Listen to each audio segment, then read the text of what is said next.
Before a monarchy was established in Israel, the land was partitioned among a collection of 12 semi-autonomous Hebrew tribes, led by a single leader called a judge, in times of conflict and war, which was often. According to the book of Genesis, the Hebrews had been enslaved in Egypt before they invaded the Levant, where they completely destroyed several Canaanite city-states and their populations, while abandoning this practice as they moved further north along the coast. The period of judges lasted roughly from the 14th through 11th centuries BC. During these centuries, at one time or another, the Hebrew tribes would be vassals or tributaries of the Edomites, Moabites, Canaanites, Midianites, Ammonites, or Philistines. The Philistines held a long-time technological advantage over Israel in that they had iron weaponry and chariots. In the north, the Aramean kings of Damascus would be long-time foes as well. Their spoken and written language, Aramaic, would replace Hebrew around the 6th century BC in the Levant, and by the 1st century it was the dominant spoken language throughout the Near East. The people tired of being led by judges and wanted a permanent king. The last judge, Samuel, anointed Saul as the first king of a united kingdom of Israel. David, a young man whom initially was favored by Saul, fled after his popularity among the people soared, resulting from defeating the Philistine Goliath in a duel. Ironically, he fled and lived among the Philistines, working as a mercenary for the king of Gath, the city that Goliath had come from. Saul would be killed at a battle against the Philistines. David then returned with a motley band of international warriors known as his mighty men, and would first conquer the south, conquering the previously independent Jebusite city of Jerusalem and making it his capital. He then moved north and defeated Saul's son, Ishbosheth, whom had ruled Israel for 2 years. David spent much of his 40-year-long reign waging war on many of the Canaanite city-states within and surrounding Israel's borders. His son Solomon succeeded him and was renowned for his wealth and wisdom.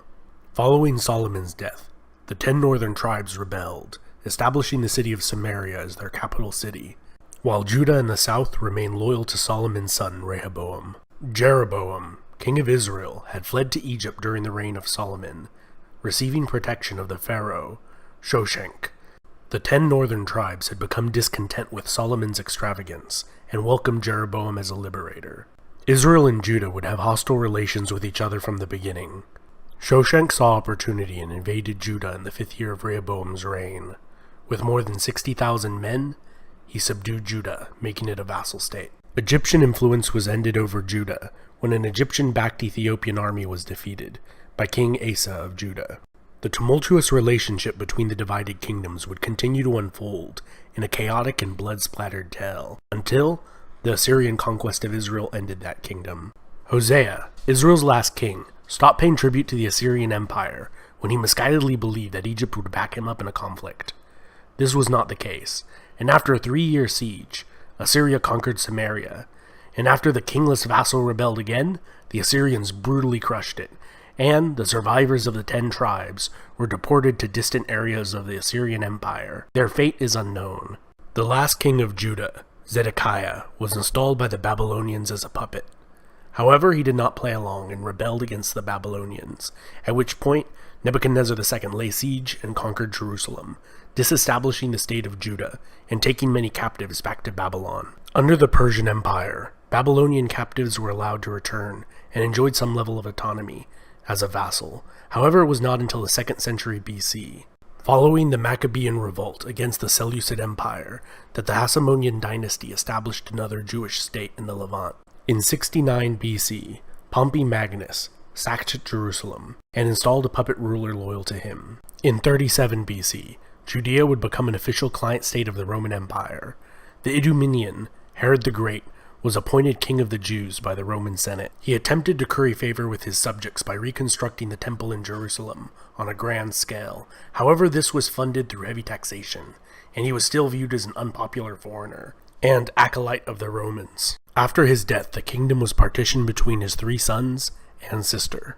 Following the death of his grandson, Herod Agrippa, in 44 BC, Rome absorbed Judea into the empire, and in 680 made it a full province of the Roman Empire, administered by a Roman governor. In 70 AD, following a rebellion, Jerusalem was sacked.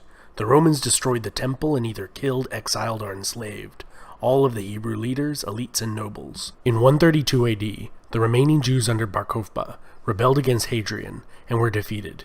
As punishment, Hadrian exiled more Jews and forbade them from living in their capital. And that has been a lightning-fast history of ancient Israel, Judah, Judea, and the Judges. Hope you enjoyed. Let me know what you think or didn't like down in the comments and how it can improve. And don't forget to smash the like button, subscribe, hit the bell icon to get notifications every time I make a new video, and support this channel on Patreon to help it grow and support me making new content. And as always, huge thanks to all my awesome patrons and subscribers for making this channel possible for all of us. Thanks. This has been Epimetheus.